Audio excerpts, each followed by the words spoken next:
বন্ধুগণ, আজকে এই দাসপুরে আমাদের যে সভা, সেই সভায় উপস্থিত আমাদের সভাপতি শ্রী তন্ময় দাস মহাশয়, উপস্থিত আমাদের বিভাগের কর্মেনা, রাজ্যের নেতা, বহু পুরনো নেতা নীলাঞ্জন অধিকারী, আমাদের প্রাক্তন সভাপতি মাননীয় শ্রী রতন দত্ত, আর একজন আমাদের পার্টির অনেক পুরনো নেতা, আমাদের এখানকার বিধায়ক, ঘাটাল বিধানসভার বিধায়ক মাননীয় শ্রী শীতল কপাট, তপন দত্ত জেলা সাধারণ সম্পাদক শতদল নাগ, তনুশ্রী সাঁতরা, বিধানসভা ইনচার্জ হৃদয় হাজরা, মদন রুইদাস, বিজন মিত্র, তিনজন আছেন এখানে যারা অন্য জেলায় বাড়ি কিন্তু এখানে বিধানসভা ইনচার্জ হিসেবে কাজ করছেন। তার মধ্যে মদন রুইদাস আমাদের এসসি মোর্চার, তার তিনি জিএস। গোটা মঞ্চকে একবার সবাই মিলে হাততালি দিয়ে সবাই মিলে স্বাগত করাবেন। এছাড়াও উপস্থিত আছেন আমাদের প্রশান্ত বেরা, কালীপদ সেনগুপ্ত যিনি প্রচন্ড পরিশ্রম করেছেন, তপন মাইতি, রামকুমার দে, দাসপুর বিধানসভা 6 জন মন্ডল সভাপতিরা কোথায় আছে? সবাই দাঁড়িয়ে যাও, জোরে হাততালি দিয়ে একবার মন্ডল সভাপতিদেরকে বরণ করে নেবেন। আর মঞ্চে যদি কেউ থেকে থাকেন, যদি বাদ গিয়ে থাকেন, চিন্ময় চক্রবর্তী আছেন যিনি অন্য বিধানসভার ইনচার্জ কিন্তু এই বিধানসভায় বাড়ি। বাদ বাকি সবাইকে একবার জোরে হাততালি দিয়ে সবাই মিলে বরণ করে নিন। এরা আমাদের এই জেলার তথা এই বিধানসভার নেতৃত্ব। বন্ধুগণ, আমরা দাসপুরে কেন জমা হয়েছি? আমরা বিজয় সংকল্প সভা করছি। এখান থেকে ভালো দেখা যাচ্ছে না, তাই না? এই পারের লোকেরা দেখতে পাচ্ছে না, তাই তো বিজয় সংকল্প সভার মানে কি? আমরা জয় করতে চাই। কি জয় করতে চাই? এই পশ্চিমবঙ্গ, যে পশ্চিমবঙ্গকে মমতা বন্দ্যোপাধ্যায় এবং তার দলবল দ্বিতীয় বাংলাদেশ বানানোর পরিকল্পনা করছে,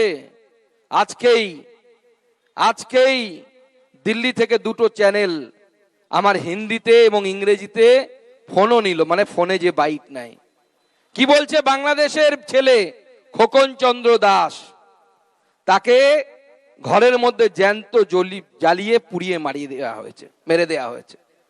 দোষ কি তার? দোষ তার একটাই, তার মা গালয় কাঠের মালা পরতো, স্ত্রী মাথায় সিঁদুর পরতো, সন্ধেবেলা হলে তুলসী তলায় প্রদীপ জ্বালাতো। কিছুদিন আগে দীপুচন্দ্র দাস, তাকেও তাই করা হলো। কি তার দোষ ছিল?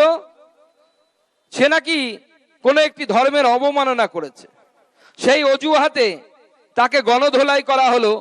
পুলিশ জনতার হাতে তুলে দিল। গণধোলাই করার পর গলায় দড়ি টাঙিয়ে গাছের সাথে ঝুলিয়ে দেওয়া হলো। বডিটা নড়ছে, তখনও ঠোঁটটা কাঁপছে, চোখের পাতাটা টিপটিপ করছে, অর্থাৎ জ্যান্ত আছে। সেই সময় কেরোসিন তেল, পেট্রোল দিয়ে আগুন জ্বালিয়ে দেওয়া হলো। দোষ কি তার? একটাই দোষ, তার দোষ হচ্ছে হিন্দু হওয়া কি কোনো দোষের? আপনাদের কি মনে হয় কোনো দোষের? আজকে বাংলাদেশে এই পরিস্থিতি তৈরি হচ্ছে, আপনারা বলছেন সুকান্ত দা এ তো বাংলাদেশের খবর, আপনি এখানে বলছেন কেন? তাহলে আপনাদেরকে স্মরণ করিয়ে দিই কয়েক মাস আগের কথা, যখন মুর্শিদাবাদে শামশেরগঞ্জে ওয়াকফ আইন পাশ নিয়ে তখন এই ধরনের আন্দোলন চলছিল। মুর্শিদাবাদের শামশেরগঞ্জ, হরগোবিন্দ দাস, তার ছেলে চন্দন দাস, বাড়ির সামনে পাশের বাড়ির কাকু কুপিয়ে মেরে দিল। চোখের সামনে তার মা দেখেছে ছেলেকে কোপাতে, স্ত্রী দেখেছে স্বামীকে কোপাতে। পালিয়ে গিয়ে অন্য রাজ্যে গিয়ে আশ্রয় নিয়েছিল, বাঁচাতে পারেনি নিজের স্বামীকে, নিজের পুত্রকে। পুলিশের আসতে কতক্ষণ সময় লেগেছিল মমতা বন্দ্যোপাধ্যায়ের পুলিশের আসতে? মাত্র 4 থেকে 5 ঘন্টা। মাত্র 4 থেকে 5 ঘন্টা। রক্তক্ষরণ, রক্ত বেরিয়ে যাচ্ছে একের পর এক। চন্দন দাস, হরগোবিন্দ দাস কাতরাচ্ছে। দোষ তাদের কি ছিল? তারা শুধুমাত্র মা কালী, মা দুর্গার মূর্তি বানাতো। কি বলে, এখানে আসার সময় দেখলাম অনেকে মূর্তি বানানোর কাজ করে, আছে কিনা? আমরা বলি মূর্তিকার, মৃৎশিল্পী, এক একজন এক এক নামে ডাকে। এটাই তাদের দোষ ছিল। তারা বিজেপি করতো না, তারা আরএসএস করতো না, বিশ্ব হিন্দু পরিষদ করতো না, মাথায় গেরুয়া ফেটি বোধে জয় শ্রীরাম তারা বলেনি। কংগ্রেসের সদস্য ছিল, সিপিএম এর সদস্য ছিল, সেকুলার ছিল। আজকে মুর্শিদাবাদ আর বাংলাদেশ কি মিল দেখতে পাচ্ছেন না? পাচ্ছেন না। যদি মিল দেখতে পান তাহলে আগামী প্রজন্মের জন্য সজাগ হন। আমি সেই জন্য এসেছি, কারণ আমি অনেক আগে এই ডাকটা শুনতে পেরেছি। সুকান্ত মজুমদার নেতা শখে হতে আসেনি, ইউনিভার্সিটিতে পড়াতাম, প্রচুর মাইনে, একজন ইউনিভার্সিটি প্রফেসরের যেরকম হয়, সায়েন্সের টিচার, এসি ল্যাব, ওই ল্যাবে আমি রাজা, বিরাট ঘর নিয়ে 5টা স্টুডেন্ট, যা বলবো বললে পাও টিপে দেবে, এরকম অবস্থা। কারণ আমার তাদের ভাগ্য আমাদের হাতে থাকে। সেই সুখের জিনিস ছেড়ে, জীবন ছেড়ে এই রাস্তায় এসেছি, রোদে তাপছি, পরিবারের সাথে মাসের পর মাস দেখা হয় না, বাচ্চাদের মুখ দেখতে পাই না। কিসের জন্য? উদ্দেশ্য একটাই, এই পশ্চিমবঙ্গকে বাঁচাতে হবে, এটাকে বাংলাদেশ তৈরি করে দেওয়া যাবে না। মনে রাখবেন, এই উদ্দেশ্য নিয়ে আমাদের লড়াই। আমাদের লড়াই শুধু ওই লাল বাড়ির দখল বা নীল বাড়ির দখল নেওয়া নয়, এই পশ্চিমবঙ্গকে রক্ষা করার লড়াই। এই পশ্চিমবঙ্গকে রক্ষা করতে হবে, দায়টা আমাদের। রাখতে হবে বন্ধুগণ, আমি যখন আসছিলাম আমার আগে সম্ভবত কেউ বক্তব্য রাখছিলেন আপনাদের এই মঞ্চ থেকে, সেই ইতিহাস উনি বলছিলেন, অল্প করে বলেছেন।